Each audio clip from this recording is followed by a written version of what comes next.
Okay, so we have a few things that were added to the agenda. One of them is secrets.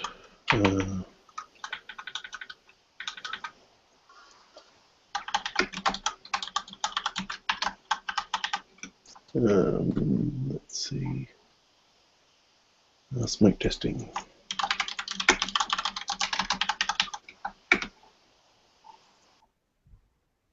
Benchmarking machine.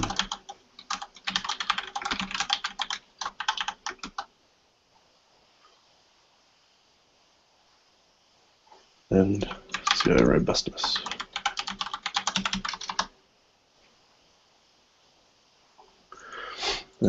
Present we have Alexis, Hans Christian,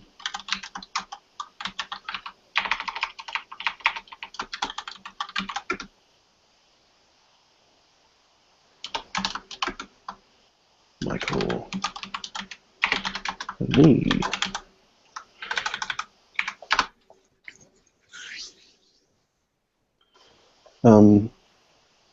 Okay, is there any, let's do a stand-up, anything that we've done with build over the past week. I'll go first. So the main thing I did this week with build was upgrade the Jenkins server to a bigger machine so that we have more storage space. Running out of space is kind of annoying on that machine. So that's the main thing I did with build. I've just been so busy with everything else, trying to get 3.0 out and all the other things that go along with that. And yeah, that's it for me. Alexis, do you want to go next? Can I go last? Sorry, I'm rebooting my machine where I have all my notes. No problem. Hans Christian, do you want to tell us a bit about what you've been up to? Yes, I've been working smoke testing the drivers. It's issue number 3 in the smoke test repo. So it's I've been setting up Docker containers and automating linking them together because these things have external dependencies.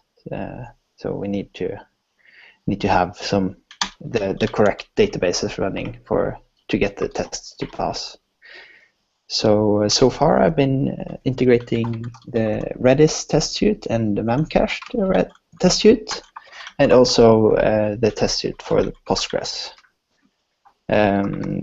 All of them so far have been requiring some alternations because the test suites assumes that the database is running on the same machine, but in this environment, then the external dependencies will be run as separate containers and be linked in using environment variables. So far I've been got the pull request to the Redis driver accepted and merged in, and I have one for the Memcache driver and one for the Postgres that's in progress though. And that's to make it so that you can run it not on localhost. Yes, that's correct. Now, when you're doing this, is it both the database and the node instance that runs in a container, or just the external dependencies? Both.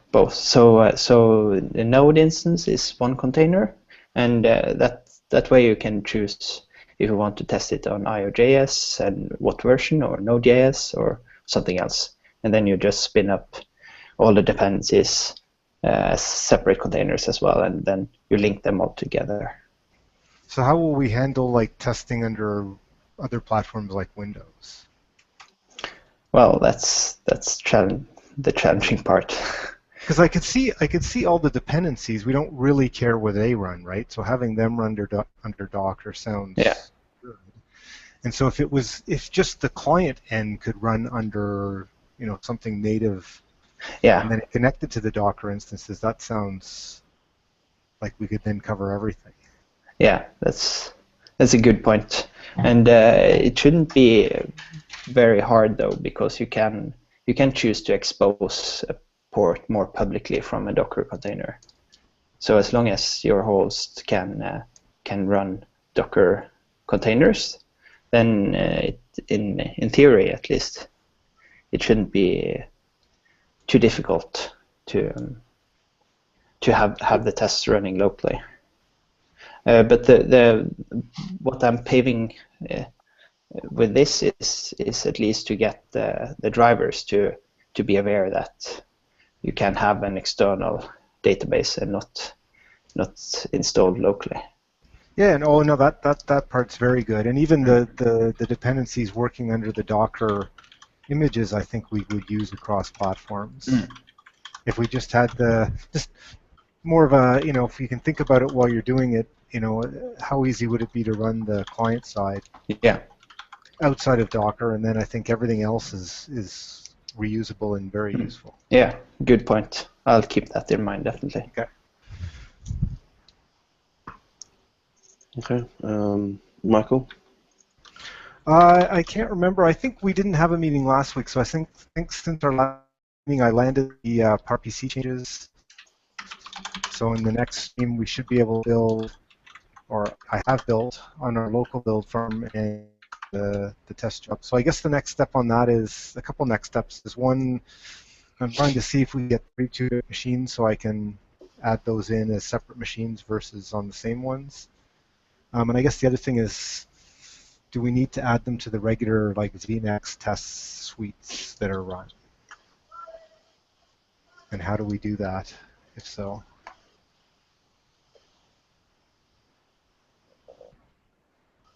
Given that they won't run on anything but Next, that's going to be tricky. Well, with the new test jobs, we have a way to filter based on the version that you're running on. So we can add the nodes and then say only run on certain versions. Okay. So we do have that ability. The other question is, how soon is Next going to be merged into Master? Oh, it's as soon as possible. It needs to happen. It's like I've been saying this week it needs to happen, but it's just there's so many bits in there that need to fall into place. But we really need it to happen as soon as possible. So watch this space. Okay, so I have one follow-on question. I don't know if this is the right place to ask it, but I will anyway. So Next currently has 4.3 in it, right? No, 4.4. Okay, so it's been moved up to 4.4. Okay. Yep, we've skipped 4.3. Okay, so Next is 4.4. That will get merged into Master, and then that will be what goes into the Converge stream that goes out as the next release, right? Yeah. So basically, V8 4.4 will be the next, what goes out in the next one. Yep. Okay. So you're all good. I'm good. Yeah.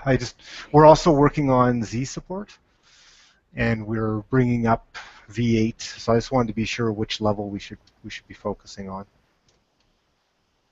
Yeah, I think for new work, you should invest in 44.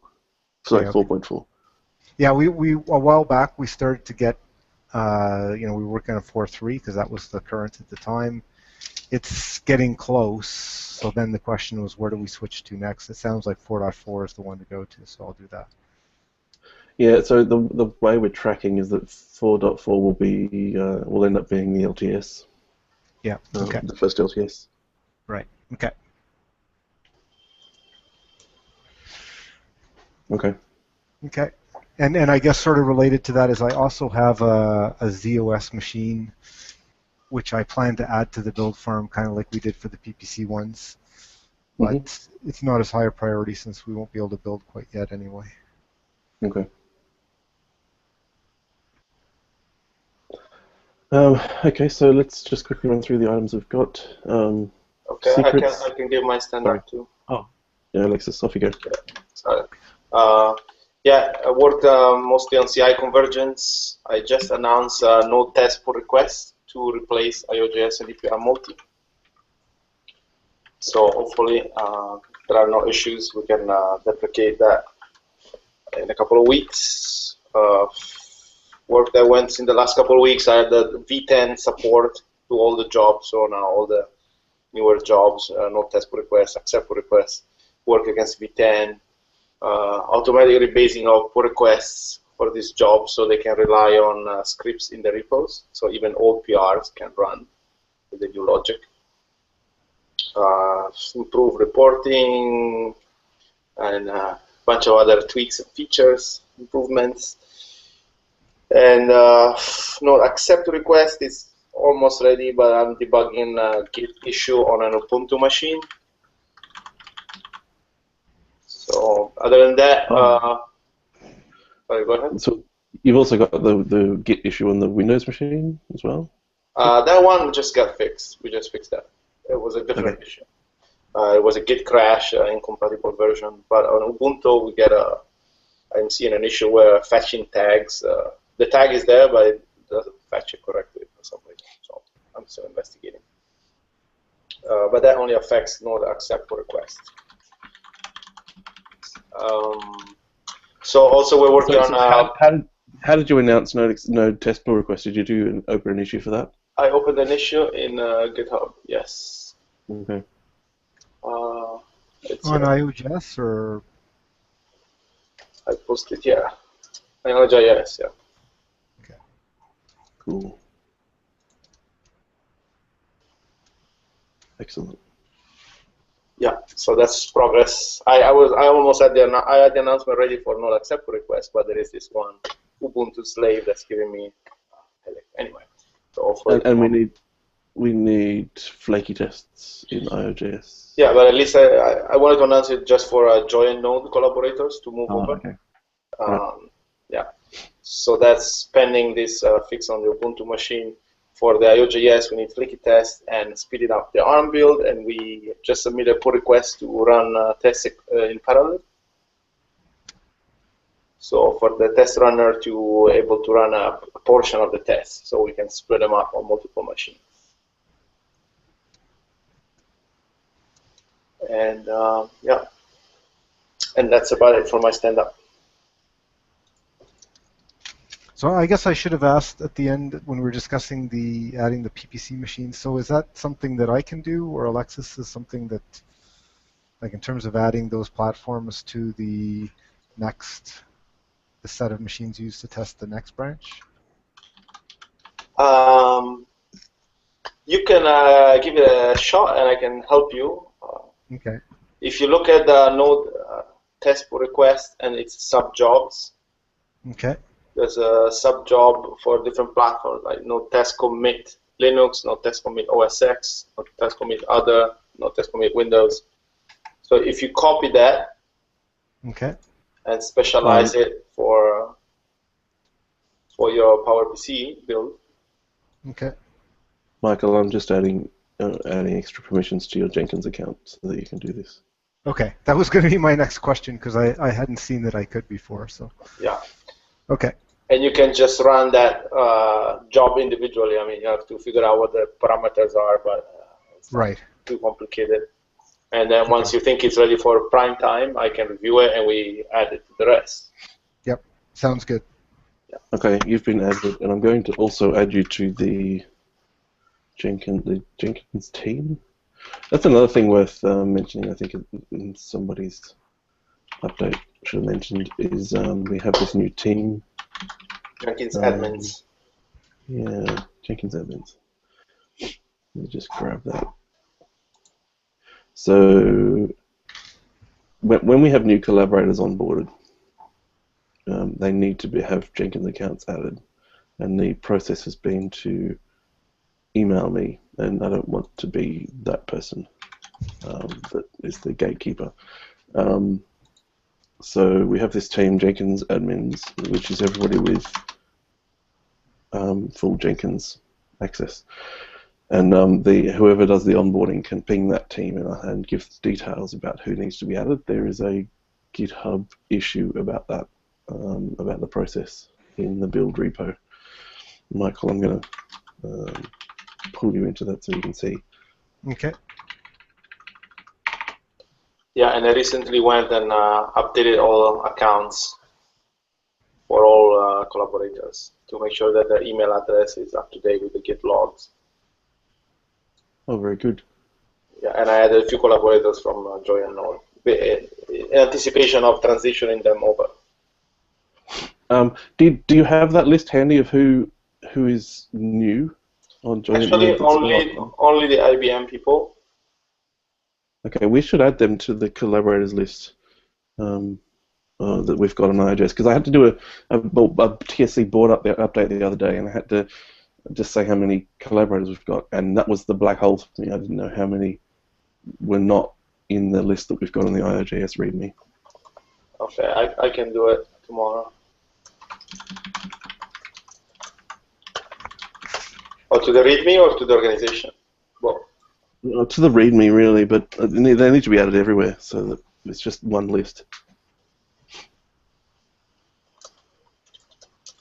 Probably, I don't know if they need it onboarding, or I just don't know how different the processes are between the joint node and what we've got going for the new stuff. Yeah, there is some onboarding process for IOJS. Yeah, but a lot of it's sort of technical stuff that is already being done in joint node. Okay, so you want to accelerate the onboarding for joint node collaboration? Yeah, maybe. Can you like send me an email or something with just those names? Okay. Or GitHub handles. Okay. And I'll push that up to either Jeremiah or Chris Dickinson to figure out. Yeah, so do you think we're going to do onboarding for them? Like, I'm just thinking I wouldn't mind being on that list if there is a, okay. Walk. Since we might do it. Okay. Yeah. We might do and we might actually put out a call for anyone that's missed it if they want to do a quick onboarding, which is just the whatever the process is that Chris and Jeremiah have now. Yeah. I don't think I had that onboarding, by the way. Well, we put you on the list too. It's probably too late. You're basically running the show now, so you should be onboarding people. Actually, and that's another thing about onboarding, is we should make sure that Chris and Jeremiah are aware of Node test pull requests and how it works, and that's the one they should be pushing, telling people to use. That's why I CC'd all Node.js collaborators. So hopefully they'll get it.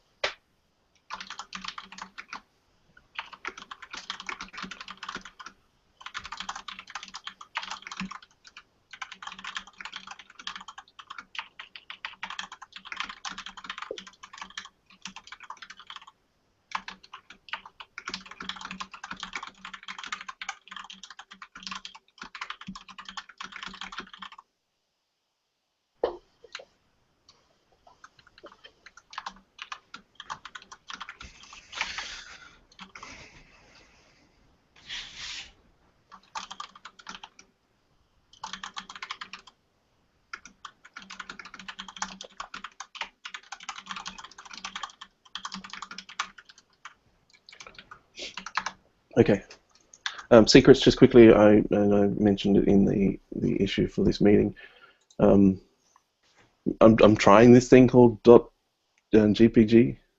I went searching for good solutions, and using GPG seems to be the best option because it's lowest common denominator, and we can use GitHub for it. It would be more ideal to use Dropbox, but then you have to have Dropbox, and some people don't have Dropbox, and so there you go. So we'll give this a try. You're welcome to criticize and critique it and come up with better solutions, but yeah, I thought we'd give it a try. So for those that haven't got me their GPG key, get it to me in some way that I can verify, ideally verified by your GitHub account, which is why I asked to open issues on that repository.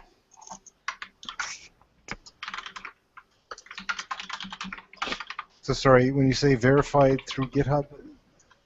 I just need to be able to connect it back to your GitHub account because GitHub is easy to verify your identity. Okay. So Michael, I think you emailed. I haven't looked yet, but I think I saw an email from you. Yeah, I emailed. I basically just generated one and exported it and sent it to you. Okay. Yeah. So the problem with that is that I can't verify that the email is actually you. Right. So if you open an issue on GitHub with it in there, then I know it's you. Yeah. Well, at least I know it's the you that's on GitHub, which is all I care about. Or paste it. I mean, I could have pasted it into the original issue too, if that was okay. Exactly, you could do that too. Yep. Oh, okay. Yeah. You can figured. Yep. You can also add them to your profile, I think. You can add You can add SSH keys. Yeah, I tried to add a GPG key to my GitHub account, but it didn't allow me that. It said it wanted an SSH key. Never mind. Okay. Well, I'll just paste it into the issue. I just didn't want to clutter that. But it seems like that's what I should have done after all. And also, just notice that you're not in the build team. Michael sort of added you to the build team, so you should be able to see that the secrets repository if you didn't before. Okay. So this replaced the shared Google Doc?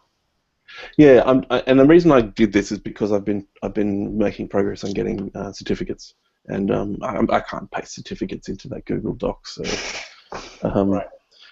Yeah, this seems like a good approach. Yeah. Even the keys seem kind of bad, the ones that I put in. Yeah. So.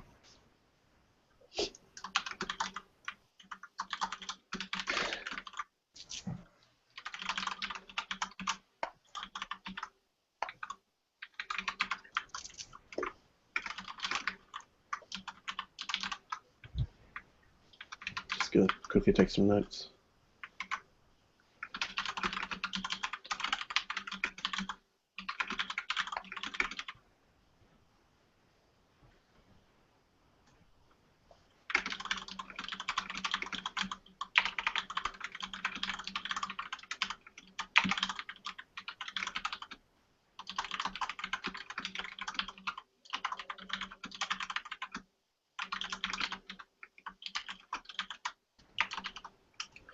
Okay, smoke testing. Now we don't have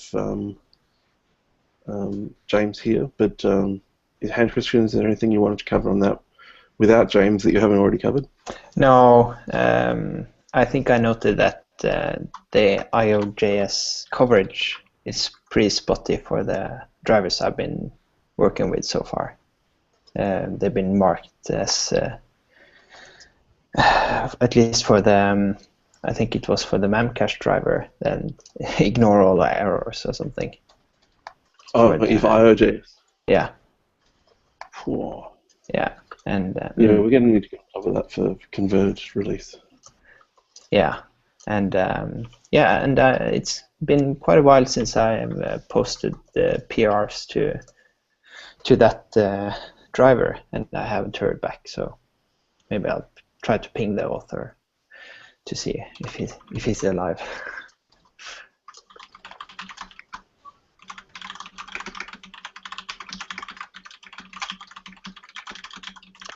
But so far it seems that it's Node.js 0.10 that is kind of the main version they are testing against, and some have moved to 0.12 as their primary version.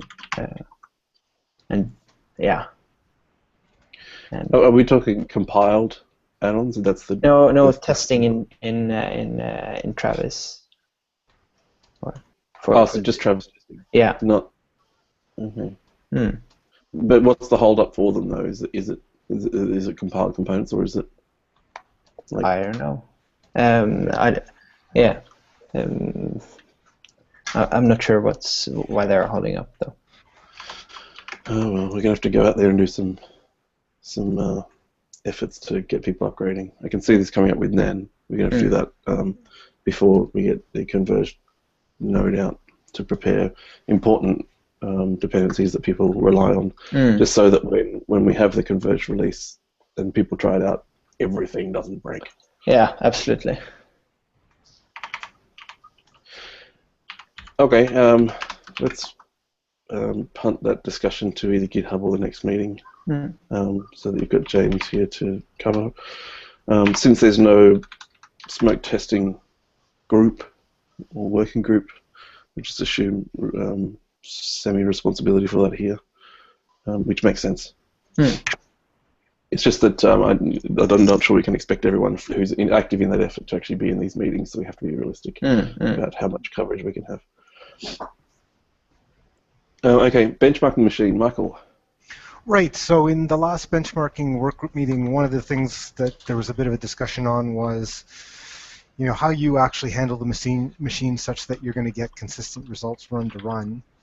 And I think, the conclusion is it likely needs to be a real machine, not something, well, it needs to be a dedicated machine as opposed to something where, other loads running in the cloud or basically other things can actually cause variability in your runs. And one offer was like somebody said, well, I could put a machine underneath my desk or something like that. I think there are other options in the cloud even where there's dedicated machines.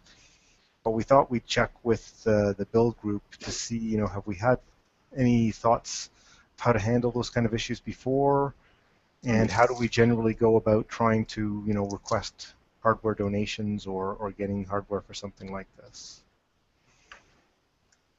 So yes, we did. This is one of the early things that we discussed when we started setting up build hardware. And there's two things that come to mind. One is when we were doing the original reaching out for hardware donations or infrastructure donations. One of the early responders was IBM. And Dave Ings, is he still around? Yeah, I've been working with him, and in fact, I did go and ask him specifically in this context if we could, find some software type machines to do that kind of testing. Yeah, and that's what came back was that so Andrew Lowe and Dave Ings were looking to provision some soft layer machines for this it was Node Forward originally before it was even Node.js. And okay. And we never went ahead with that because we didn't have strong needs at that time to say yes, this is exactly what we need. So we have nothing from that, but that was an offer. So you should maybe follow that up and get a soft layer dedicated machine.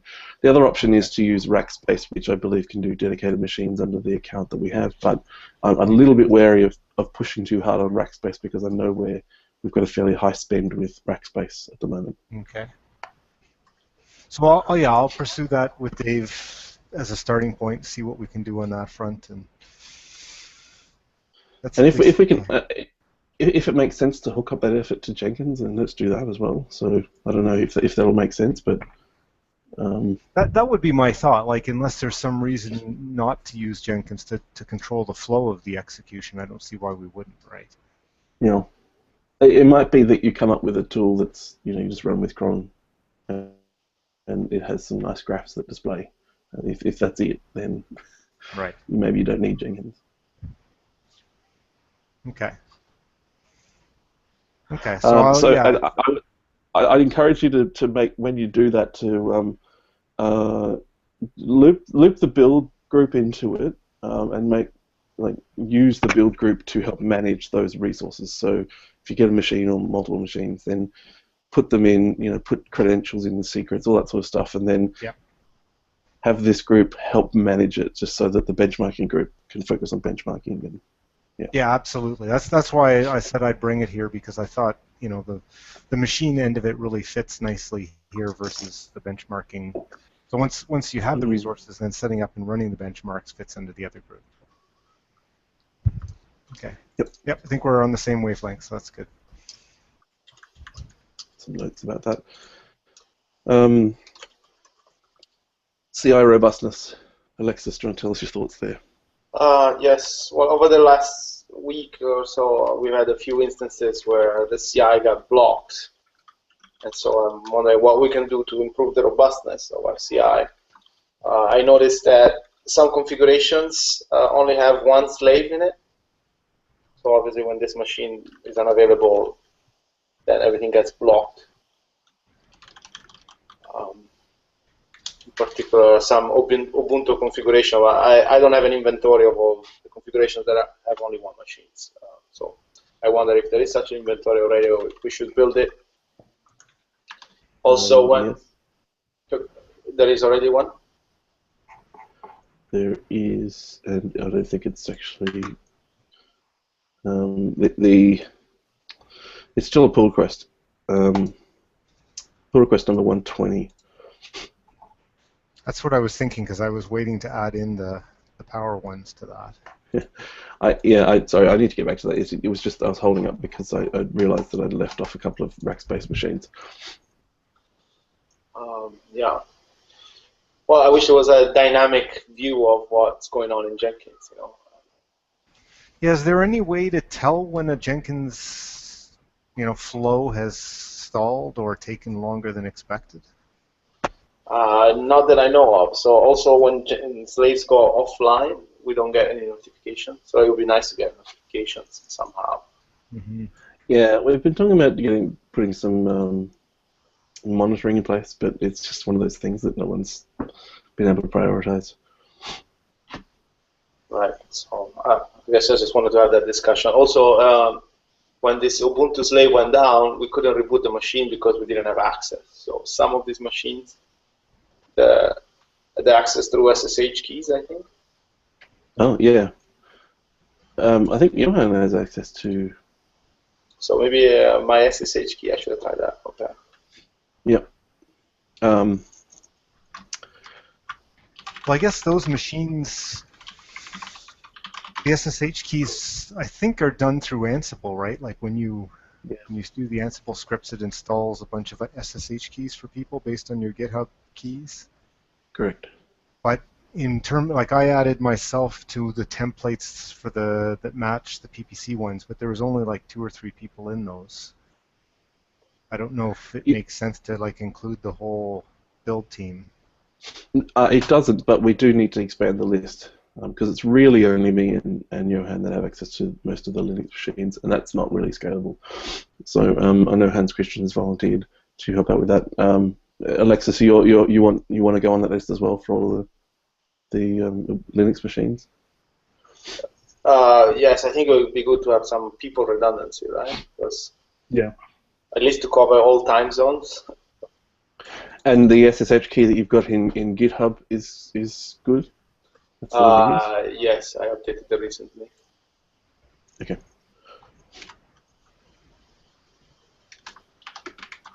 I guess anybody who's on Jenkins admins should be included, right?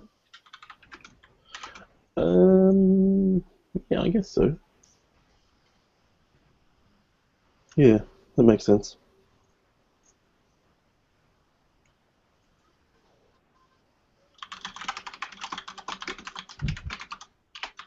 Yeah, okay, so that's... So CI robustness in regard to redundancy, most of the Linux machines are not redundant. When I did issue number 77, if you go back to issue number 77 in build, I did a state of the build thing. I need to do another one of these because the foundation board wants information on the resources we're using, just to have some context around the kinds of risks if, for example, Rackspace were to say, okay, you need to start paying for this. They need to understand the scope of that risk in terms of cost. So I might try and do another one of these state of the build things, and Yes. And include that. So most of the Linux machines don't have redundancy at all. Yeah, You if we have start bringing redundancy over collaborators from Joy and Node, and we start using it to lend pull requests, then we want to make sure that CI is available. So it's something that we increasingly would have to worry about.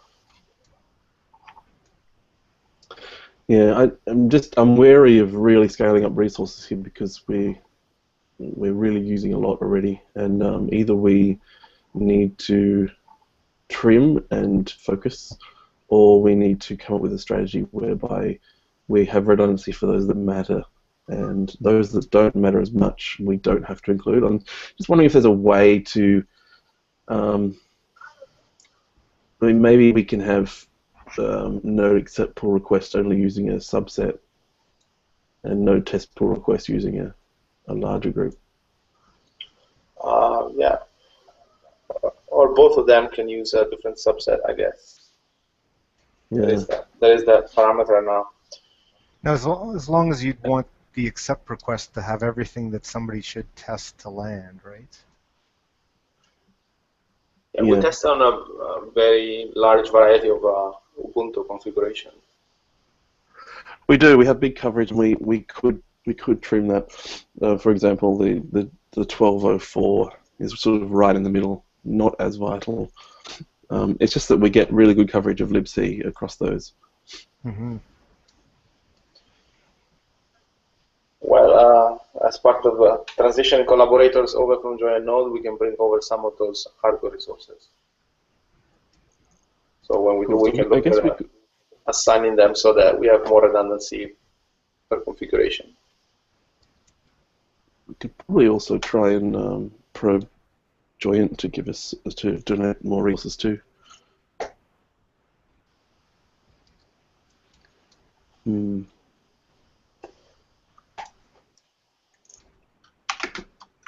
me just take some notes of this.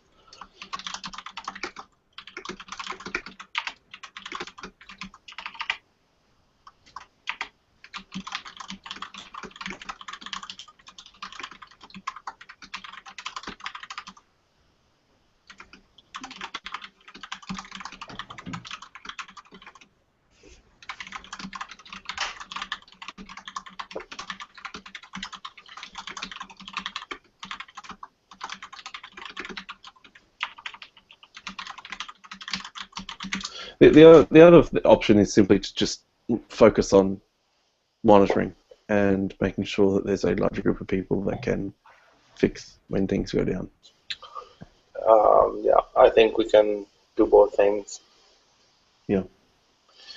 I'll do some research on monitoring, see if there are any tools out there.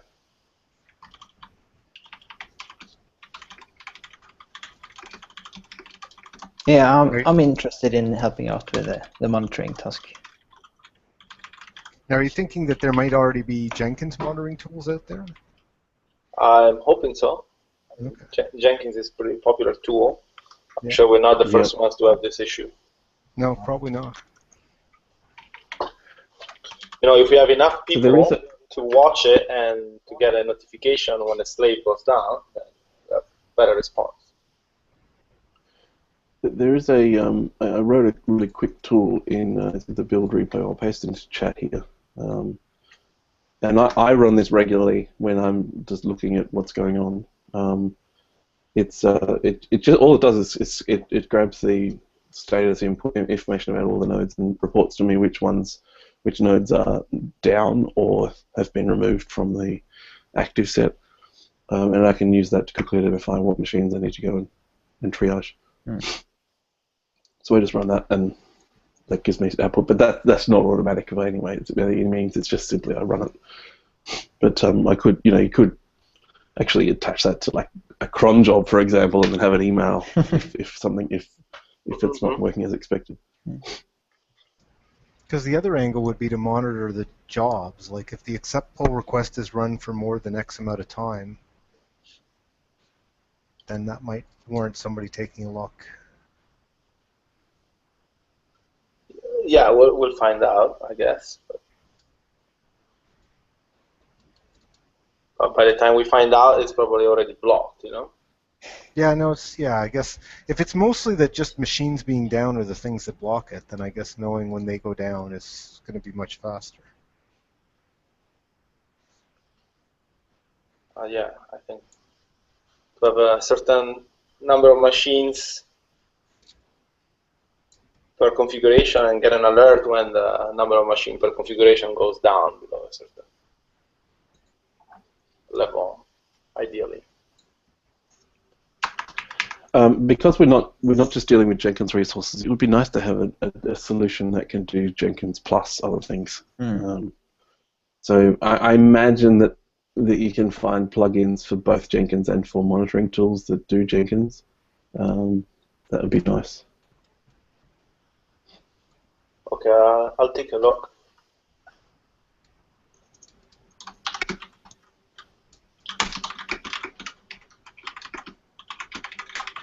The other thing we could do. Sorry? I was saying if Hans wants to look into this, also, I would be very happy to let him Yeah. go. Sure. Now, we can pay for services like Pingdom or even PagerDuty if we need to now. So that might be an easy option. Maybe use Pingdom to do some basic checks on machines. That's an option. Absolutely.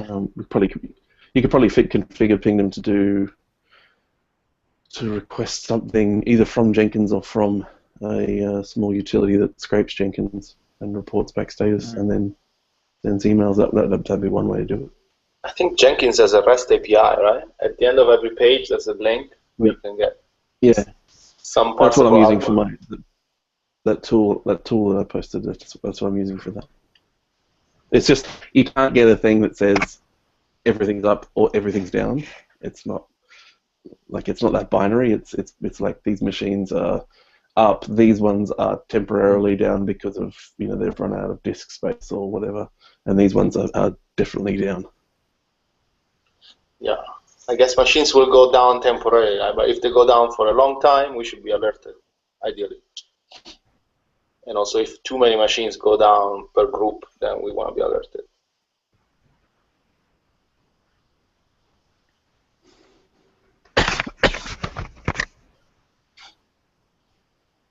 Okay, shall we wrap it up there, or is there anything more to discuss?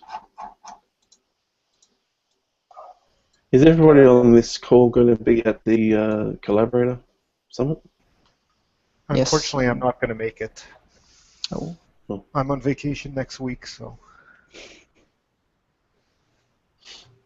Lucky you. Okay. Yeah, I had to prioritize the family first. Yeah. Fair enough. Yeah, I will be there.